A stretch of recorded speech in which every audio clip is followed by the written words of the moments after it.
Next వచ్చేసి salinity గురించి నేర్చుకుందాము. Salinity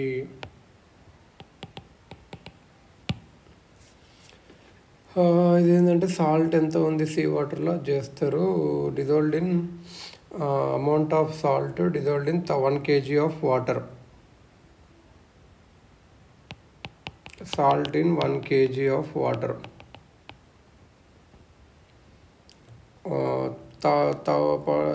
Parts per thousand or PPT. Parts per thousand.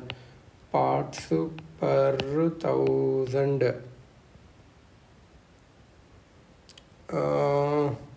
24.7 ఉంటే ఇది జనరల్గా brackish, upper limit of brackish. Salinity, temperature, density అనేటివి ఇవి ఇంటర్ రిలేటెడ్ ఉంటుంది. టెంపరేచర్ కానీ డెన్సిటీ కానీ మారితే సాలినిటీ కూడా మారుతుంది. సాలినిటీ సర్ఫేస్ లేయర్ ఆఫ్ ఓషన్స్లో ఇది ఎవాపరేషన్, ప్రెసిపిటేషన్ మీద ఉంటుంది. అంటే వర్షం పడడము, ఎవాపరేట్ అవ్వడం మీద ఉంటుంది.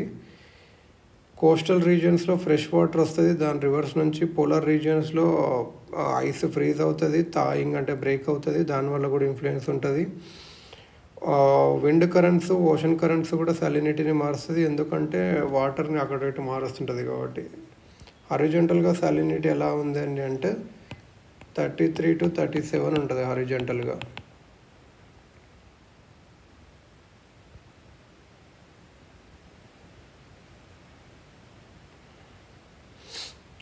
సాలినిటీ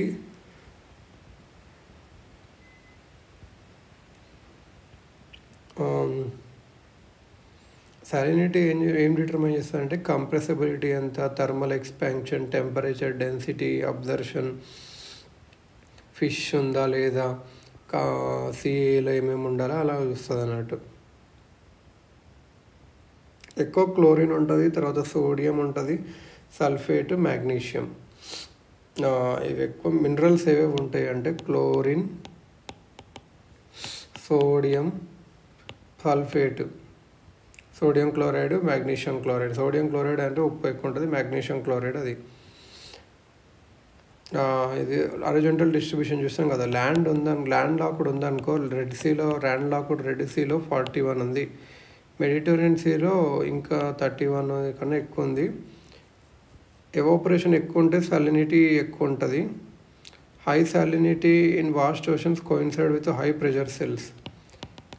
హై సాలినిటీ ఉన్న దగ్గర ప్రెషర్ సెల్స్ కూడా ఎక్కువ ఉన్నాయి, హై ప్రెషర్ ఉంది అక్కడ. ఎందుకో అది కోయిన్సైడ్ అయింది. హార్డ్లీ ఎనీ రెయిన్, ఎందుకంటే ఇక్కడ రెయిన్ ఉండదు, హై ప్రెషర్లో రెయిన్ ఉండదు. రెయిన్ ఉండకపోతే డ్రై విండ్స్ ఉంటాయి, డ్రై విండ్స్ వల్ల ఎవాపరేషన్ అవుతుంది. లో సాలినిటీ రీజియన్స్ అనేటివి ఎస్టరీస్లో ఉంటాయి. అది ఎస్టరీస్ అంటే ఏంది, enclosed mouth of a river where fresh water and saline water get mixed. Arctic and Antarctica కూడా సాలినిటీ తక్కువనే ఉంటుంది, ఎందుకంటే ఐస్ నుంచి ఫ్రెష్ వస్తుంది. సో అట్లాంటిక్లో వచ్చేసి 36 to 37 ఉంది. ఈక్వటోరియల్లో 35 ఉంది. నియర్ ద ఈక్వటర్ రెయిన్ఫాల్ ఎక్కువ ఉంది కాబట్టి, హ్యూమిడిటీ ఎక్కువ ఉంది కాబట్టి, క్లౌడీనెస్, కామ్ ఎయిర్ ఉంటుంది కాబట్టి. పోలార్ ఏరియాస్లో వచ్చేసి little evaporation and receive large amounts of fresh water from melting of ice కాబట్టి లో లెవెల్ ఆఫ్ సాలినిటీ ఉంటుంది. ఇండియన్ ఓషన్లో వచ్చి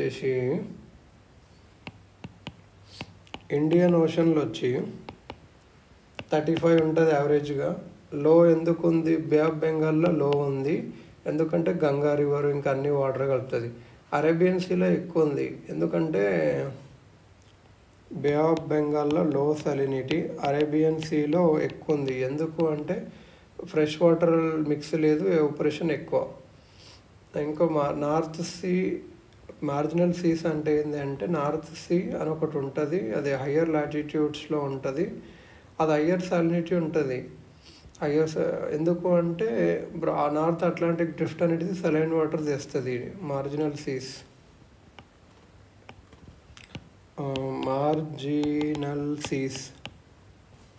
ఇది అనేది నార్త్ సీ. ఇది హయ్యర్ లాటిట్యూడ్స్లో ఉండ కూడా సాలినిటీ ఎక్కువ. ఎందుకు అంటే నార్త్ అట్లాంటిక్ డ్రిఫ్ట్ అనేది సలైన్ వాటర్ తెస్తుంది. నార్త్ అట్లాంటిక్ డ్రిఫ్ట్ అనేది బాల్టిక్ సీలోనేమో తక్కువ ఉంటుంది. ఎందుకు అంటే ఇంట్లో రివర్ వాటర్స్ వస్తాయి. మెడిటేరియన్ సీ మళ్ళీ ఎక్కువ ఉంటుంది, ఎందుకంటే ఎవాపరేషన్ వల్ల. బ్లాక్ సీలో మళ్ళీ తక్కువ సాలినిటీ ఉంటుంది, ఎందుకంటే ఫ్రెష్ వాటర్ రావడం వల్ల. ఇన్లాండ్ లేక్స్లో ఎలా ఉంటుందని చూస్తే ఇక్కడ సీస్ అండ్ లేక్స్లో ఎక్కువనే ఉంటుంది.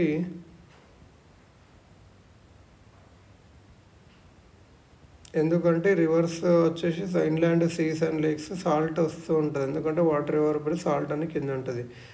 డెడ్ సీ కానీ, గ్రేట్ సాల్ట్ లేక్ కానీ, లేక్ వాన్ కానీ టర్కీలో, ఇవన్నీ అవి అన్నట్టు.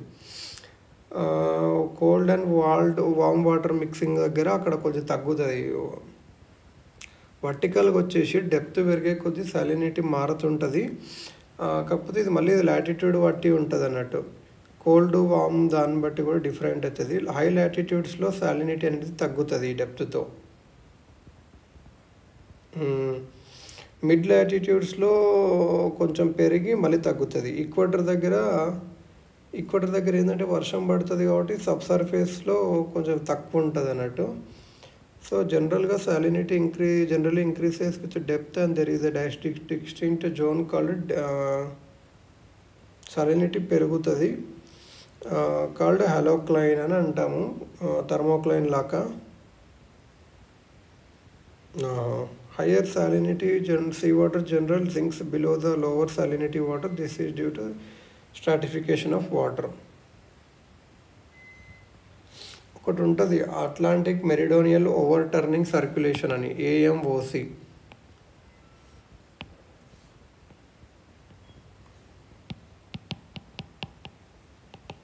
అట్లాంటిక్ మెరిడోనియల్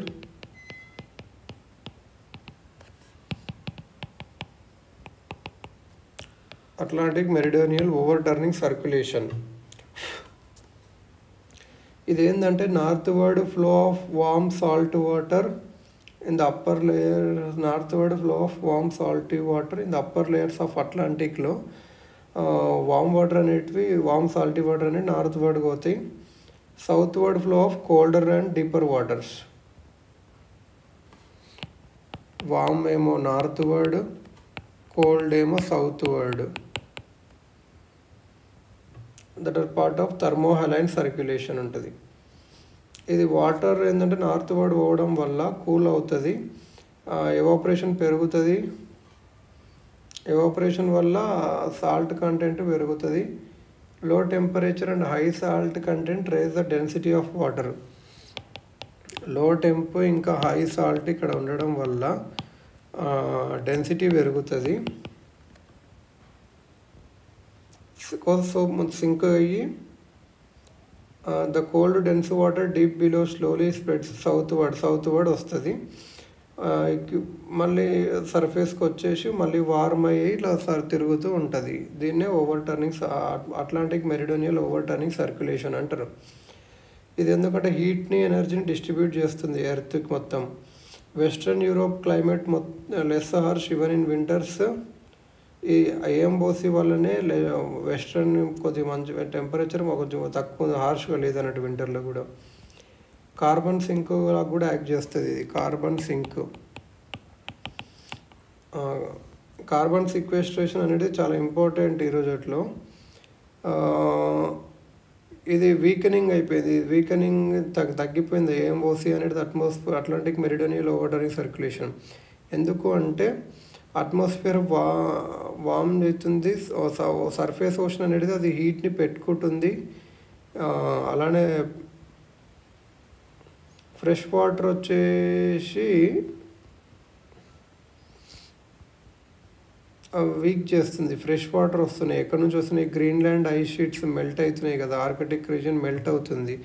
ఈ మెల్ట్ అవ్వడం వల్ల ఫ్రెష్ వాటర్ వచ్చేసి AMOCని వీక్ సర్క్యులేషన్గా చేస్తుంది.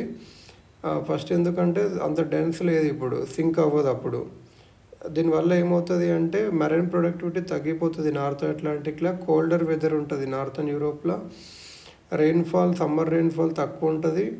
ట్రాపికల్ సైక్లోన్స్ కూడా తక్కువ ఉంటుంది.